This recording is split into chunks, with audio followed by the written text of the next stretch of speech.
Me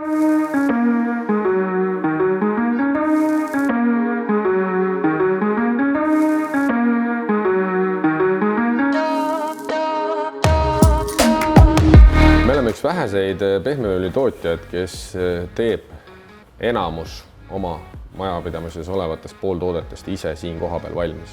Ehk siis täna me ostame sisse toore saematerjali ja meie majast välja lähevad valmis tooted ja müra. Meie ettevõtte põhiturg on täna Eesti. Lisaks Eestile müüme oma tooteid Soomes, Lätis ja Leedus. Täna kindlasti on suur väljakutse saavutada toodetele õige hind.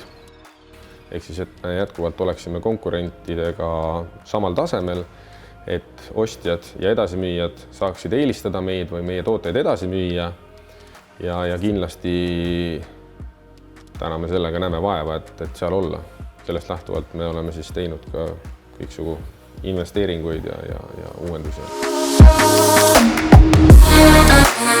No me alustasime oma investeeringutega juba 3 aastat tagasi ja meie investeeringutele tuli siis appi Võrumaa partnerluskogu, kus me siis alustasime taotlemist kõigepealt oma tootmishoone katuse renoveerimiseks. Alguses oli see üsna hirmutav ja nii-öelda keeruline, aga me leidsime endale siis ühe tubli tüdruku appi, kes võttis selle projekti vedada. Ja pärast esimest projekti ise, kui ma ka nägin, kuidas neid aruandlusi tehti, siis tegelikult julgen öelda, et see ei ole nii keeruline, kui ta võib-olla esmapilgul paistab. Pärast seda esimese katuse renoveerimist alustasime siis juba teise hoone osa katuse soojustamisega. Sinna juurde tuli seinte soojustamine, akende väljavahetamine, garaažiuste väljavahetamine, lisaks siis pisemad remonttööd majas sees. Täna on meil taastuvenergia kasutusel.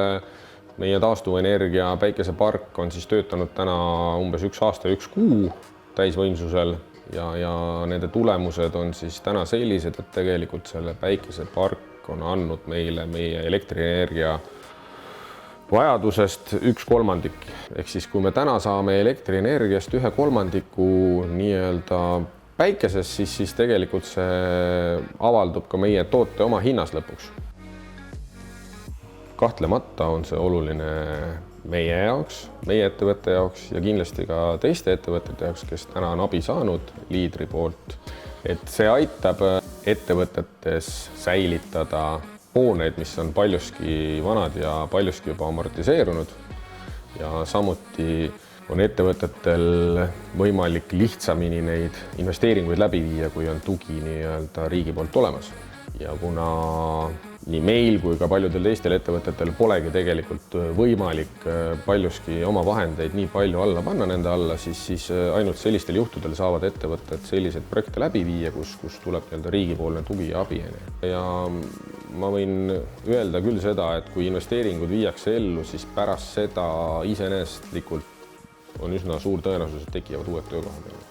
Üldiselt nende investeeringutega tehakse midagi paremaks või midagi juurde, mille tulemusena saab ettevõte kasvada või laieneda.